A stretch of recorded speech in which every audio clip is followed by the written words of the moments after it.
I'd like to tell you about the strangest secret in the world. Some years ago, the late Nobel Prize-winning Dr. Albert Schweitzer was being interviewed in London, and a reporter asked him, "Doctor, what's wrong with men today?" And the great doctor was silent a moment, and then he said, "Men simply don't think." It's about this that I want to talk with you. We live today in a golden age. This is an era that man has looked forward to, dreamed of, and worked toward for thousands of years. But since it's here, we pretty well take it for granted. We in America are particularly fortunate to live in the richest land that ever existed on the face of the earth, a land of abundant opportunity for everyone.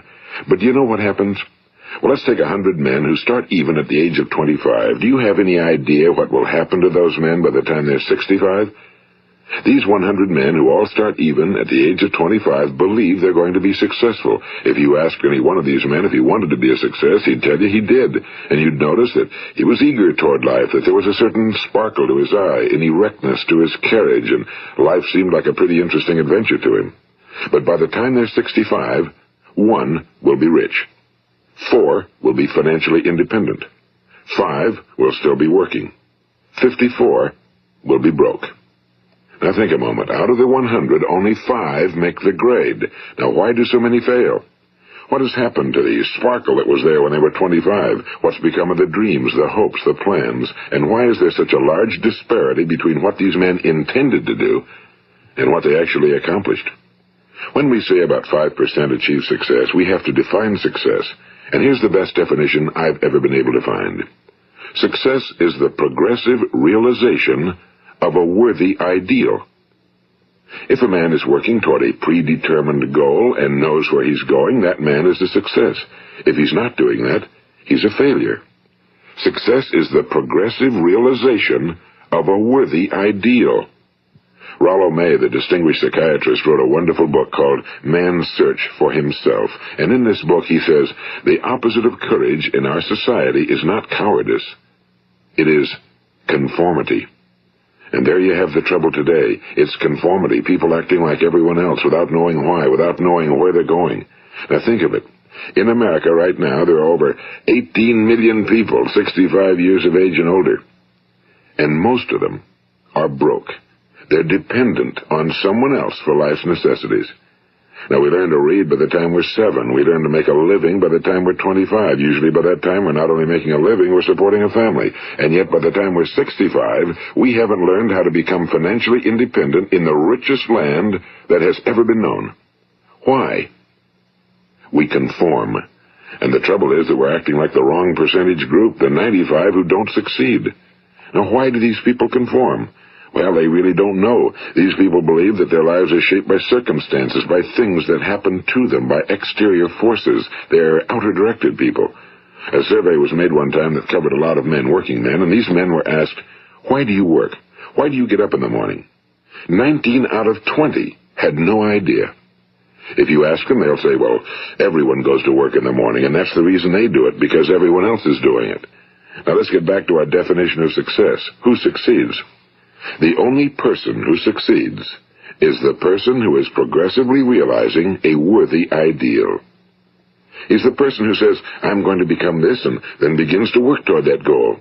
I'll tell you who the successful people are. A success is the school teacher who's teaching school because that's what he or she wants to do. The success is the woman who's a wife and mother because she wanted to become a wife and mother and is doing a good job of it. The success is the man who runs the corner gas station because that was his dream. That's what he wanted to do. The success is the successful salesman who wants to become a top-notch salesman and grow and build with his organization. A success is anyone who is doing deliberately a predetermined job because that's what he decided to do deliberately. But only 1 out of 20 does that.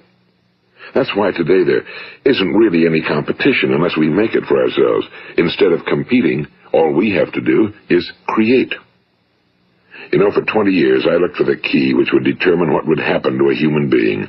Was there a key I wanted to know which would make the future a promise that we could foretell to a large extent? Was there a key that would guarantee a person's becoming successful if he only knew about it and knew how to use it? Well, there is such a key, and I've found it. Have you ever wondered why so many men work so hard and honestly without ever achieving anything in particular, and others don't seem to work hard and yet seem to get everything? They seem to have the magic touch. You've heard them say that about someone. Everything he touches turns to gold. And have you ever noticed that a man who becomes successful tends to continue to become successful? And on the other hand, have you noticed how a man who's a failure tends to continue to fail? Well, it's because of goals. Some of us have goals, some don't. People with goals succeed because they know where they're going. It's that simple. Think of a ship leaving a harbor, and think of it with the complete voyage mapped out and planned. The captain and crew know exactly where it's going and how long it'll take. It has a definite goal. Now, 9,999 times out of 10,000, it will get to where it started out to get. Now, let's take another ship, just like the first, only let's not put a crew on it or a captain at the helm. Let's give it no aiming point, no goal, no destination. We just start the engines and let it go. I think you'll agree with me that if it gets out of the harbor at all, it will either sink or wind up on some deserted beach, a derelict. It can't go anyplace because it has no destination and no guidance, and it's the same with a human being. Take the salesman, for example.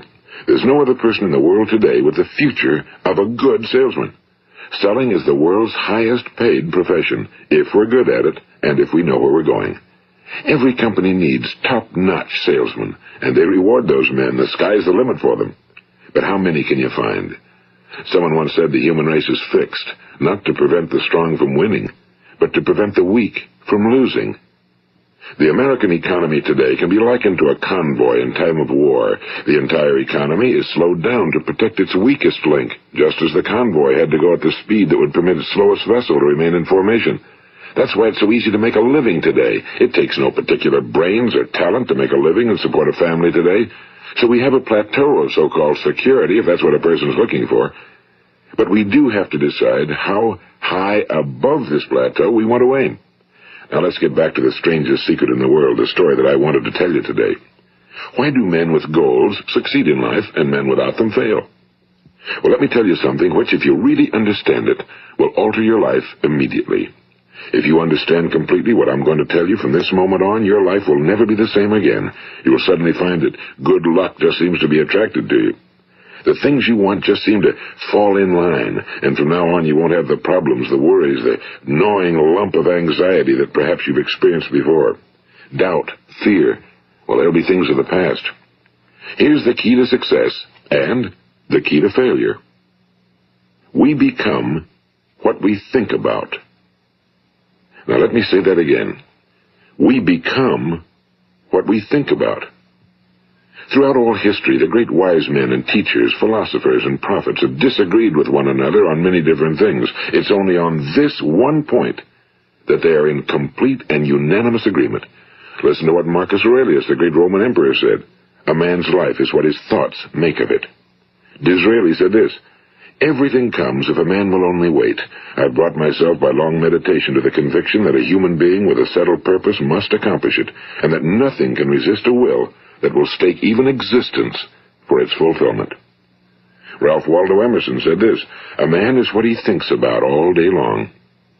William James said, the greatest discovery of my generation is that human beings can alter their lives by altering their attitudes of mind.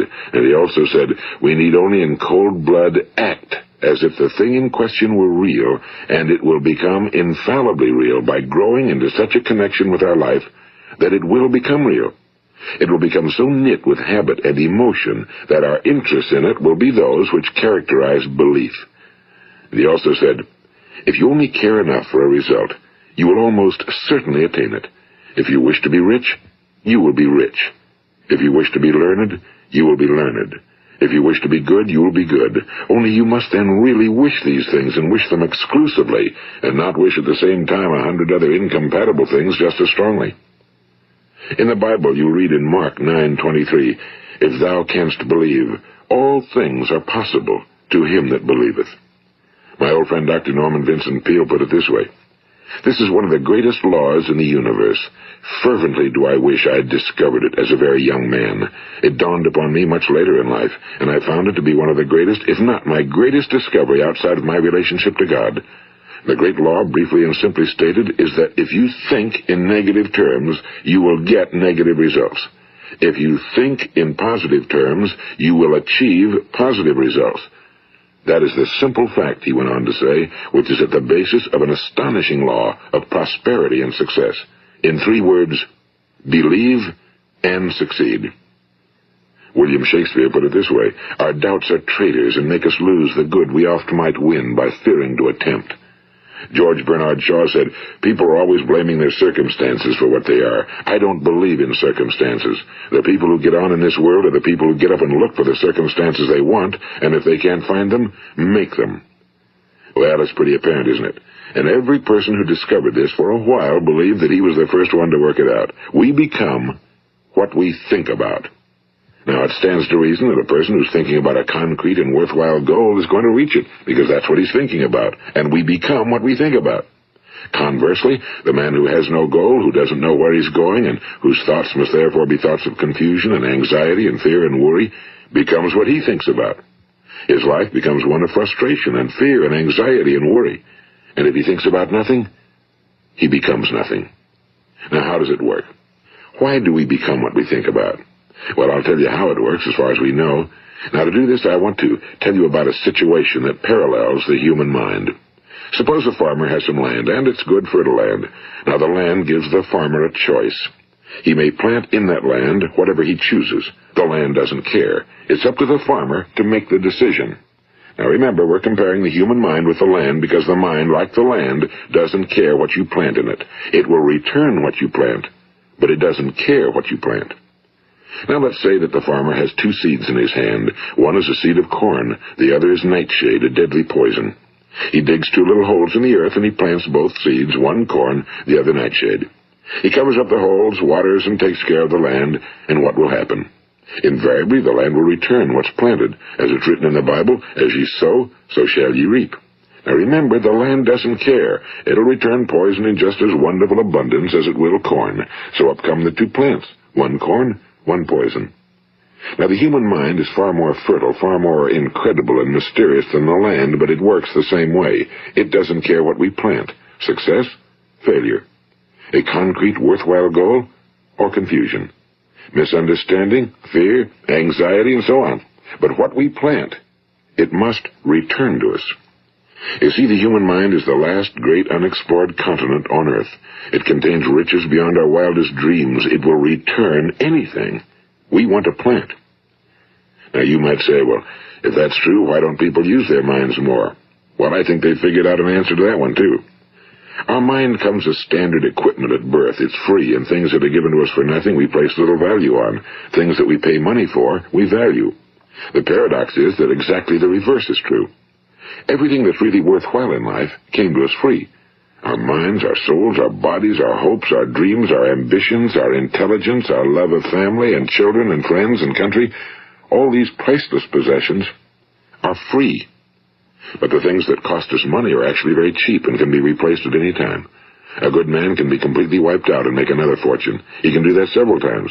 Even if our home burns down, we can rebuild it. But the things we got for nothing, we can never replace. The human mind isn't used because we take it for granted. Familiarity breeds contempt. It can do any kind of job we assign to it, but generally speaking, we use it for little jobs instead of big, important ones. Universities have proved that most of us are operating on about 10% or less of our abilities. So decide now, what is it you want? Plant your goal in your mind. It's the most important decision you'll ever make in your entire life. What is it you want? Do you want to be an outstanding salesman? A better worker at your particular job? Do you want to go places in your company? In your community? Do you want to get rich?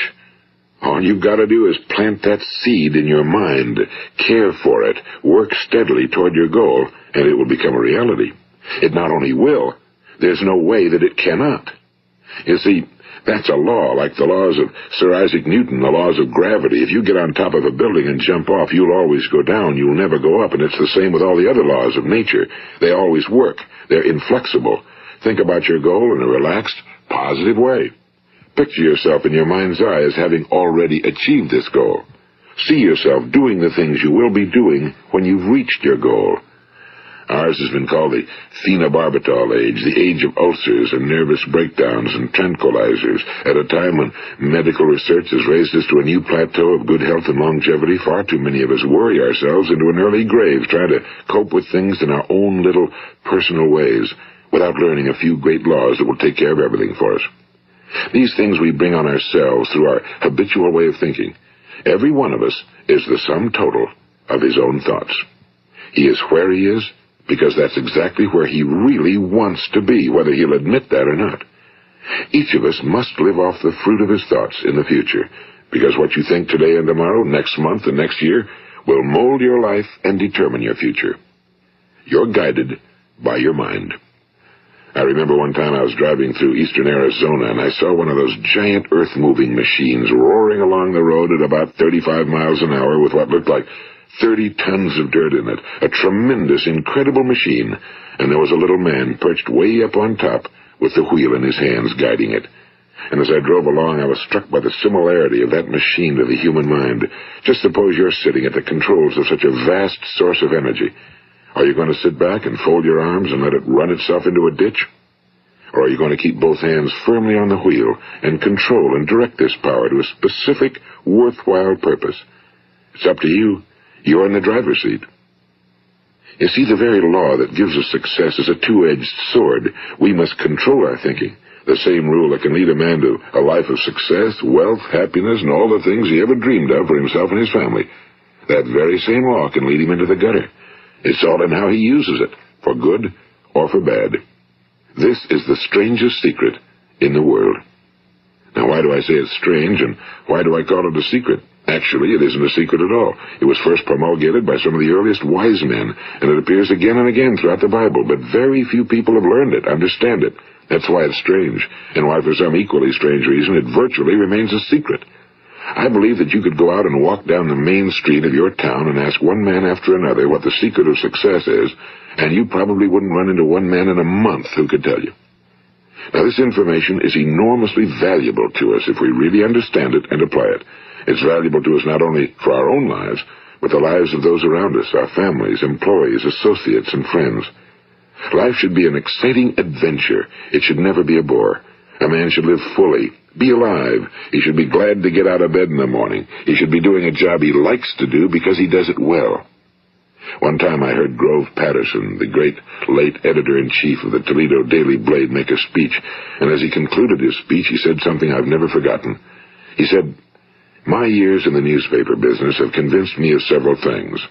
Among them, that people are basically good, and that we came from someplace, and we're going someplace. So we should make our time here an exciting adventure. The architect of the universe didn't build a stairway leading nowhere." And the greatest teacher of all, the carpenter from the plains of Galilee, gave us the secret time and time again. As ye believe, so shall it be done unto you. I've explained the strangest secret in the world and how it works. Now, on this side, I want to explain how you can prove to yourself the enormous returns possible in your own life by putting this secret to a practical test. I want you to make a test that will last 30 days. It isn't going to be easy, but if you'll give it a good try, it will completely change your life for the better. Now, back in the 17th century, Sir Isaac Newton, the English mathematician and natural philosopher, gave us some natural laws of physics which apply as much to human beings as they do to the movement of bodies in the universe. And one of these laws is that for every action, there is an equal and opposite reaction.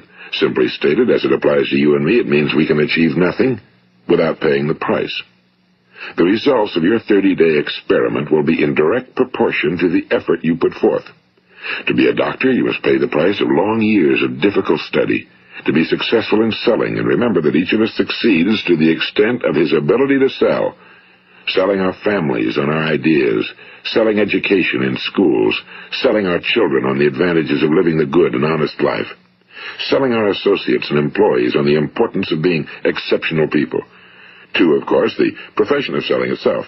But to be successful in selling our way to the good life, we must be willing to pay the price. Now, what is that price? Well, it's many things. First, it's understanding emotionally, as well as intellectually, that we literally become what we think about, that we must control our thoughts if we're to control our lives. It's understanding fully that as ye sow, so shall ye reap. Second, it's cutting away all fetters from the mind and permitting it to soar as it was divinely designed to do. It's the realization that your limitations are self-imposed and that the opportunities for you today are enormous beyond belief. It's rising above narrow-minded pettiness and prejudice. And third, it's using all your courage to force yourself to think positively on your own problem, to set a definite and clearly defined goal for yourself, to let your marvelous mind think about your goal from all possible angles, to let your imagination speculate freely upon many different possible solutions, to refuse to believe that there are any circumstances sufficiently strong to defeat you in the accomplishment of your purpose, to act promptly and decisively when your course is clear, and to keep constantly aware of the fact that you are, at this moment, standing in the middle of your own acres of diamonds, as Russell Conwell used to point out. And fourth, save at least 10% of every dollar you earn. It's also remembering that no matter what your present job, it has enormous possibilities, if you're willing to pay the price. Now let's just go over the important points in the price each of us must pay to achieve the wonderful life that can be ours. It is, of course, worth any price. 1. You will become what you think about. 2. Remember the word imagination and let your mind begin to soar. 3. Courage. Concentrate on your goal every day. 4. Save 10% of what you earn. And 5. Action. Ideas are worthless unless we act on them. Now, I'll try to outline the 30-day test I want you to make. Keep in mind that you have nothing to lose by making this test and everything you could possibly want to gain. There are 2 things that may be said of everyone. Each of us wants something, and each of us is afraid of something. I want you to write on a card what it is you want more than anything else. It may be more money. Perhaps you'd like to double your income or make a specific amount of money. It may be a beautiful home. It may be success at your job. It may be a particular position in life. It could be a more harmonious family. Each of us wants something. Now write down on your card specifically what it is you want. Make sure it's a single goal and clearly defined. You needn't show it to anyone, but carry it with you so that you can look at it several times a day. Think about it in a cheerful, relaxed, positive way each morning when you get up, and immediately you have something to work for, something to get out of bed for, something to live for. Look at it every chance you get during the day and just before going to bed at night. And as you look at it, remember that you must become what you think about, and since you're thinking about your goal, you realize that soon it will be yours. In fact, it's yours really the moment you write it down and begin to think about it. Look at the abundance all around you as you go about your daily business. You have as much right to this abundance as any other living creature. It's yours for the asking. Now we come to the difficult part. Difficult because it means the formation of what is probably a brand new habit, and new habits are not easily formed. Once formed, however, it will follow you for the rest of your life. Stop thinking about what it is you fear. Each time a fearful or negative thought comes into your consciousness, replace it with a mental picture of your positive and worthwhile goal. And there will come times when you'll feel like giving up. It's easier for a human being to think negatively than positively. That's why only 5% are successful. You must begin now to place yourself in that group. For 30 days, you must take control of your mind. It will think about only what you permit it to think about. Each day for this 30-day test, do more than you have to do. In addition to maintaining a cheerful, positive outlook, give of yourself more than you've ever done before. Do this knowing that your returns in life must be in direct proportion to what you give. The moment you decide on a goal to work toward, you're immediately a successful person. You are then in that rare and successful category of people who know where they're going. Out of every 100 people, you belong to the top 5. Don't concern yourself too much with how you're going to achieve your goal. Leave that completely to a power greater than yourself. All you have to do is know where you're going. The answers will come to you of their own accord and at the right time. Remember these words from the Sermon on the Mount, and remember them well. Keep them constantly before you this month of your test. Ask, and it shall be given you. Seek, and ye shall find. Knock, and it shall be opened unto you. For every one that asketh receiveth, and he that seeketh findeth, and to him that knocketh it shall be opened. It's as marvelous and as simple as that. In fact, it's so simple that in our seemingly complicated world, it's difficult for an adult to understand that all he needs is a purpose and faith. For 30 days, Do your very best. If you're a salesman, go at it as you've never done before, not in a hectic fashion, but with the calm, cheerful assurance that time well spent will give you the abundance in return you deserve and want.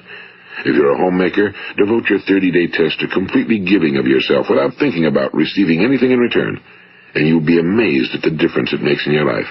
No matter what your job, do it as you've never done it before for 30 days. And if you've kept your goal before you every day, you'll wonder and marvel at this new life you've found. Dorothea Brand, the outstanding editor and writer, discovered it for herself and tells about it in her fine book, Wake Up and Live.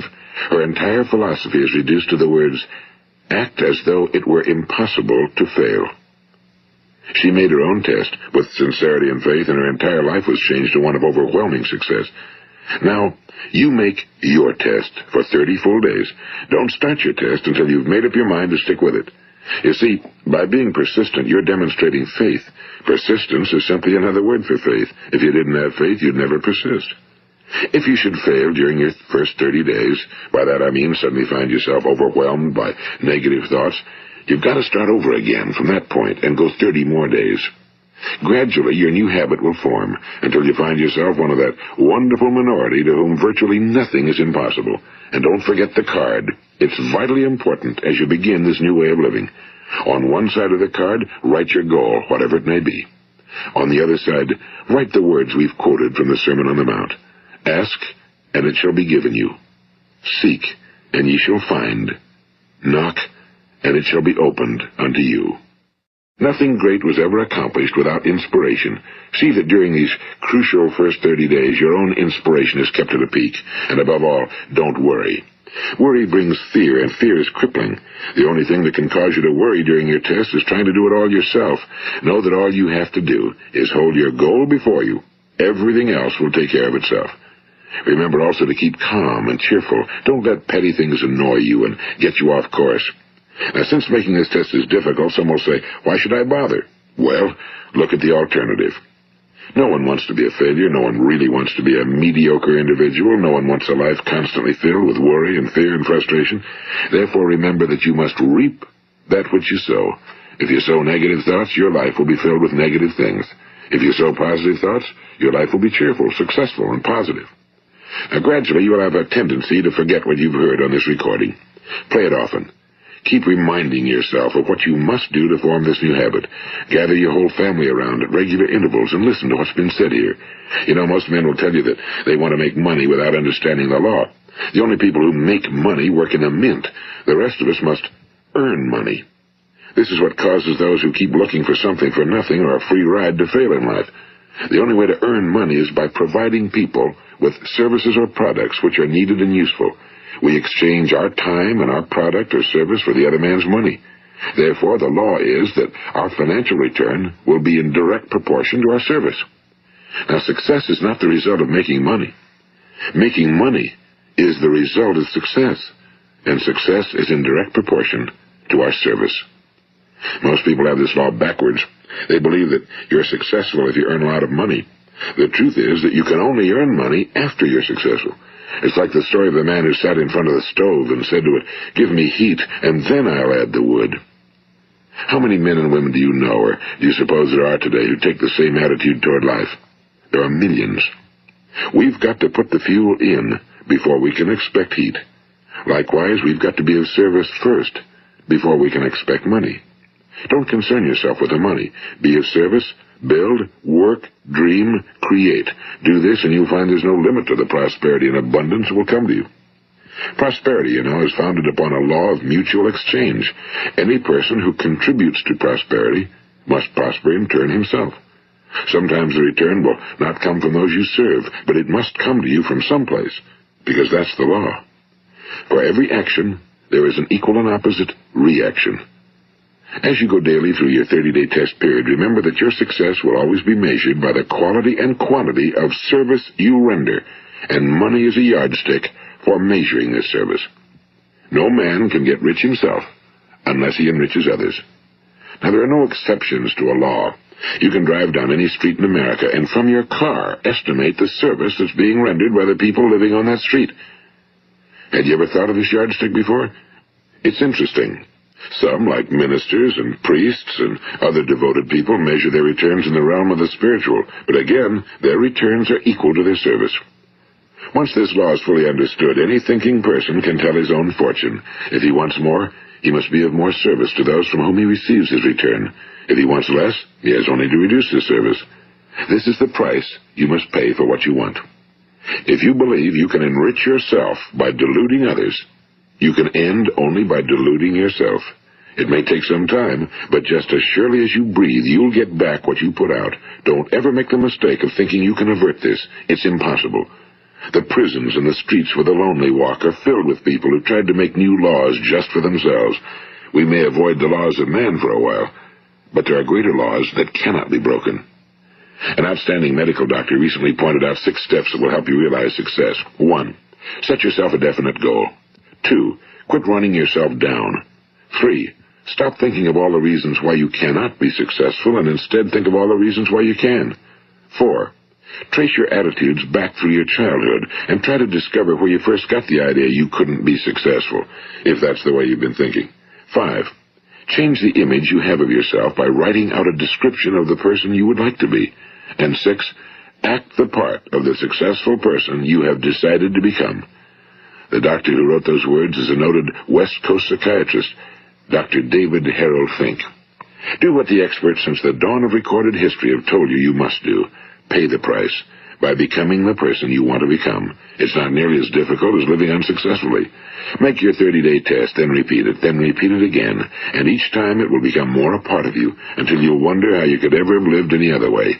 Live this new way, and the floodgates of abundance will open and pour over you more riches than you may have dreamed existed. Money? Yes, lots of it. But what's more important, you'll have peace.